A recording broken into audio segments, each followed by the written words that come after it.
जब मैं मार्केट से घर आई तो मैंने देखा कि जीजू घर आए हुए हैं और मम्मी पापा के साथ बातें कर रहे थे।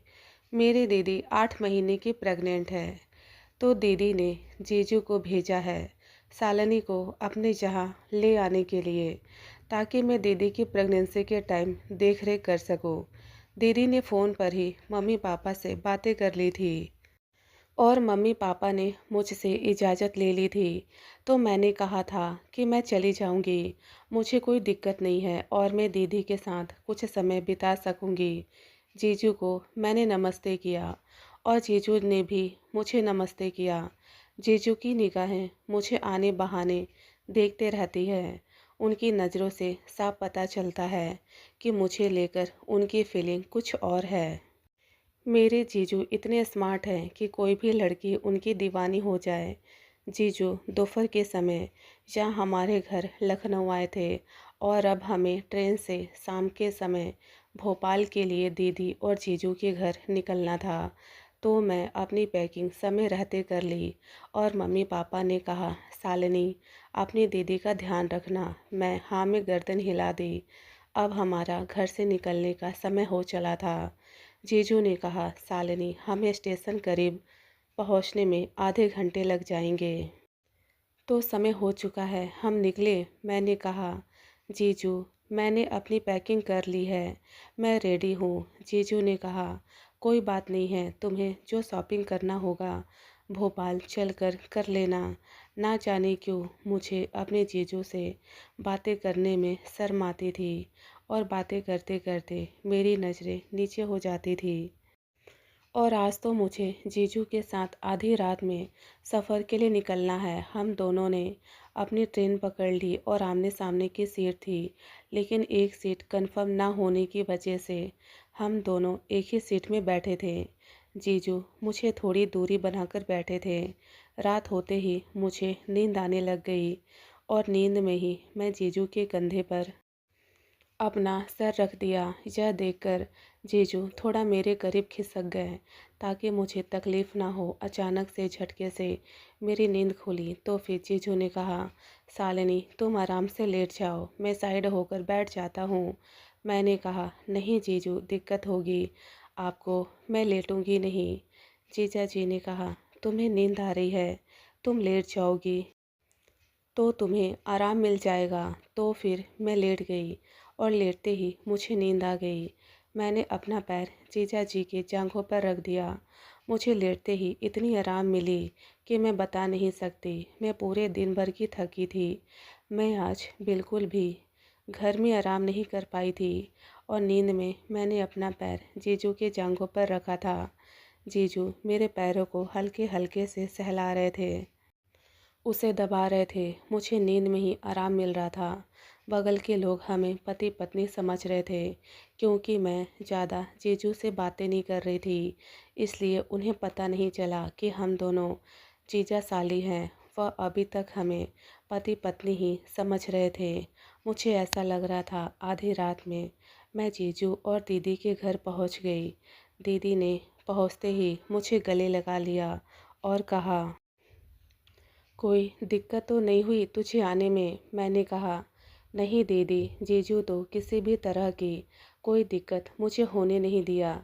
दीदी ने अपने कमरे के सामने वाला कमरा ही मुझे ठहरने के लिए दिया, जहां मैं अपना सामान रख दी।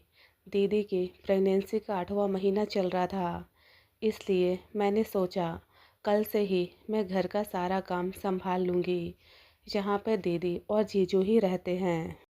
आधी रात को करीब हम दीदी और जीजू के घर पर पहुंचे थे।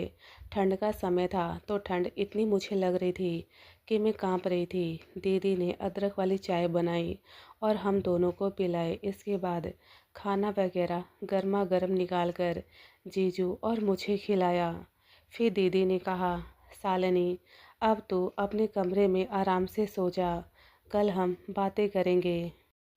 अपने कमरे में चली गई। मैं सामान कमरे में यूं ही अभी रख दिया था। मैंने सोचा मैं सुबह अपने सामान को सही से कमरे में समेट लूँगी, क्योंकि मुझे कपकपाहट हो रही थी और ठंड बहुत ज़्यादा लग रही थी। सो मैं कंबल में घुस गई और सोने लगी। लेकिन जब भी मेरी आंखें बंद होती, मुझे जीजू की वह छुअन याद आती, जो वह मेरे पैरों को सहला रहे थे। मेरे जीजू इतने अच्छे हैं कि मैं बता नहीं सकती। लेकिन एक बात मैं आपको बताना चाहूँगी। जब दीदी और जीजू की शादी तय हो रही थी, तो जीजू और उनके घर वाले दीदी को देखने घर आए हुए थे। मैं चाय नाश्ता लेकर के जीजू और उनके परिवार के लिए जैसे ही हॉल में आई, तो जीजू की नज़र मुझ पर पड़ी और मैंने पहली बार ही इस समय जीजू को देखा था। तो मैंने उन्हें देखकर हल्के से मुस्कुरा दिया। उन्हें लगा मैं ही वह लड़की हूँ जिससे उनकी शादी तय होने वाली है। जीजू के माता पिता ने मुझसे कुछ बातें की और जीजू हल्के से मुस्कुरा रहे थे। फिर थोड़ी ही देर में माँ ने कहा, शालिनी जाकर दीदी को बुला लो। तो मैं दीदी को उनके कमरे से बुलाने ले गई और बुलाकर हॉल में लाई, तो जीजू को पता चला कि मुझे नहीं, मेरी बड़ी बहन से उनकी शादी की बात चल रही है। यह बात जीजू ने मजाक मजाक में ही मुझसे शादी के बाद बताया था। तो यह सुनकर के मैं शर्मा गई थी। मुझे नींद नहीं आ रही थी। कंबल में गर्माहट के कारण मुझे अच्छा लग रहा था, लेकिन मेरे दिलो दिमाग में न जाने क्यों जीजू का चेहरा घूम रहा था। ऐसा लग रहा था कि काश जीजू जैसा लड़का मुझे भी मिल जाए। कुछ देर के बाद मुझे प्यास लगी। मैं उठ कर के किचन की ओर जाने लगी। तभी दीदी के कमरे से कुछ आवाज़ आ रही थी। न चाहते हुए भी खिड़की की झिर्रियों से मैंने झांक करके देखा। दीदी और जीजू आपस में लिपटे एक दूसरे को चूम रहे थे। यह देख कर के मेरा मन मचल गया और मैं पानी पी के अपने कमरे में आ गई और मेरी आंखों से नींद कोसों दूर थी।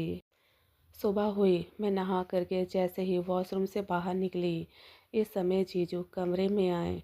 वह मुझे देखते ही रह गए। मैं तौलिए में लिपटी थी। जीजू एकटक मुझे निहार रहे थे। मैंने जीजू का इस तरह पहली बार देखा था, लेकिन जीजू का इस तरह से मुझे देखना ना जाने क्यों अच्छा लग रहा था। जीजू धीरे धीरे मेरे करीब आए। वह मेरे होठों को जो लग रहा था कि चूमना चाह रहे हों। उनकी आंखें लाल हो रही थी। वह अपने हाथों को धीरे धीरे मेरे चेहरे के पास ले आए, मेरे चेहरे से पकड़कर होंठों के करीब ले आए। फिर एक झटके से अपने हाथ हटाकर बोले, मुझे माफ़ करना। मैं बिना दरवाज़ा खटखटाए अंदर आ गया। मैं ऑफिस जा रहा हूँ। तुम्हारी दीदी सर में थोड़ा दर्द बता रही है। मैं नहीं जाने वाला था ऑफिस, लेकिन तुम्हारी दीदी ने कहा हल्का दर्द हो रहा है, कोई बात नहीं, आप ऑफिस चले जाओ तो तुम देख लेना। मैंने कहा जीजू। इसके बाद जीजू ऑफिस चले गए और मैं यूं ही बिस्तर पर बैठ गई और मैं सोचने लग गई कि काश मुझे जीजू मेरे होंठों को चूम लेते। लेकिन खैर, इसके बाद मैं कपड़े पहनकर दीदी के पास गई और घर के जो बचे हुए काम थे वह सब मैंने कर दिया। रात हुई। जैसे ही जीजू ऑफिस से घर आए, मैंने दीदी से पूछकर जीजू के पसंद का खाना बना दिया था और जीजू, मैं और दीदी एक ही टेबल पर साथ में खाना खाने लगे। जीजू ने मेरे खाने की खूब तारीफ़ की। यह सुनकर मैं शर्मा गई और इसके बाद कुछ बातें करके हम तीनों थोड़ी देर मिलकर टीवी देखें। इसके बाद अपने अपने कमरे में सोने चले गए। मेरा सर आज ना जाने क्यों भारी भारी सा लग रहा था और बिस्तर पर जाते ही मुझे नींद लग गई। जीजू थोड़ी देर के बाद मेरे कमरे में आते हैं और मेरे करीब बैठ जाते हैं। वह मेरे बालों को सहलाते हैं। मुझे ऐसा लग रहा था कि यह मैं नींद में सोच रही हूँ, लेकिन हकीकत में जीजू मेरे करीब बैठे थे और मेरे बालों को सहला रहे थे। मेरी आंखें खुली। जीजू ने कहा, शालिनी तुम बहुत ज़्यादा खूबसूरत हो। मैं अपने नज़रें नीचे की हुई थी। मैं उठने की कोशिश की तो जीजू ने कहा, नहीं शालिनी, यूं ही लेटे रहो, मैं तुम्हें देखना चाहता हूँ। यह सुनकर मैं शर्मा गई और जीजू मेरे होठों को अपनी उंगलियों से मसलने लगे। मुझे अजीब सा नशा छा रहा था। जीजू भी नशे में लग रहे थे और जब मुझे लग रहा था कि जीजू मुझे बाहों में भर ले, जीजू मेरे होठों से होकर मेरे सीने को सहलाने लगे। मैं कसमसाने लग गई। जीजू ने मेरे शर्ट के एक एक बटन धीरे धीरे करके खोल दिए। इसके बाद मेरे ब्रा को खोल करके उन्होंने बिस्तर पर फेंक दिया और उन्होंने मुझे बाहों में भर करके मेरे पूरे जिस्म को चूमने लगे। मुझे अब रहा नहीं जा रहा था।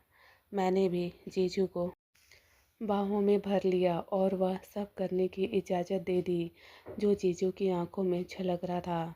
शालिनी, मैं तुम्हें जब से पहली बार देखा था तब से ही तुम मेरी नज़रों में बसी हुई हो, लेकिन मैं तुम्हारी बहन से धोखा नहीं करना चाहता था। लेकिन जब तुम्हें नहा करके गीले बालों में तौलिए में लिपटे देखा तो मैं अपने आप को रोक न पाया। आज ऑफिस में भी मेरा ध्यान काम पर ना था। मेरे ख्यालों में तो तुम बसी हो। जीजू मेरे पूरे जिस्म को चूम रहे थे और कह रहे थे, आई लव यू शालिनी, मैं तुमसे बहुत प्यार करता हूँ और तुम्हें पा लेना चाहता हूँ। जीजू का एक हाथ मेरे नीचे के जींस के अंदर था और वह मुझे ज़ोर ज़ोर से सहला रहे थे। मैं चाहकर भी कुछ न बोल पा रही थी। यूँ लग रहा था मेरा शरीर बस जीजू के बाहों में कसा रहे। आज मेरे साथ वह सब हुआ जो मैं भी चाहती थी।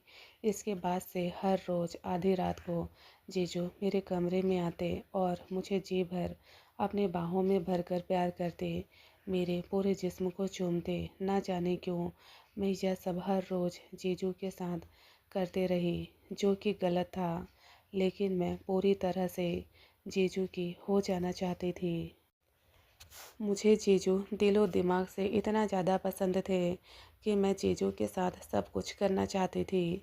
जीजू ने एक रात मुझे अपनी बाहों में भरकर कहा, शालिनी, जब से तुम्हारी दीदी प्रेग्नेंट हुई है तब से मैं तुम्हारी दीदी के साथ संबंध नहीं बना पाया हूँ, क्योंकि डॉक्टर ने सख्त मना किया था कि अभी शारीरिक संबंध नहीं बने वरना दिक्कत आ सकती है। तो फिर बस मैं ऊपर ऊपर ही उसे चूम लिया करता था ताकि मेरी उत्तेजना शांत हो सके।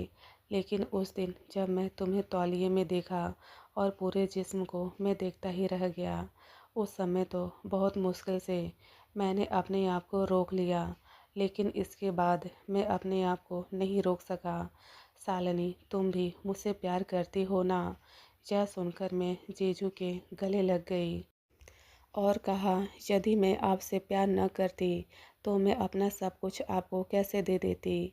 मैंने जीजू से कहा, जीजू यदि यह सब दीदी को पता चल गया तो मैं उनकी नज़रों से गिर जाऊंगी। जीजू ने कहा, तुम इसकी चिंता मत करो, मैं सब संभाल लूँगा, मैं तुमसे दूर नहीं रह सकता।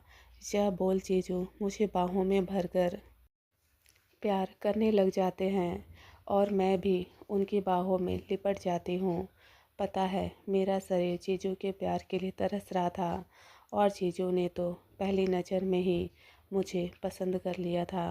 मुझे अंदर ही अंदर ना जाने ऐसा क्यों लग रहा था कि मैंने जो किया गलत किया, लेकिन जीजू के प्यार के सामने मैं बेबस हो जाती थी।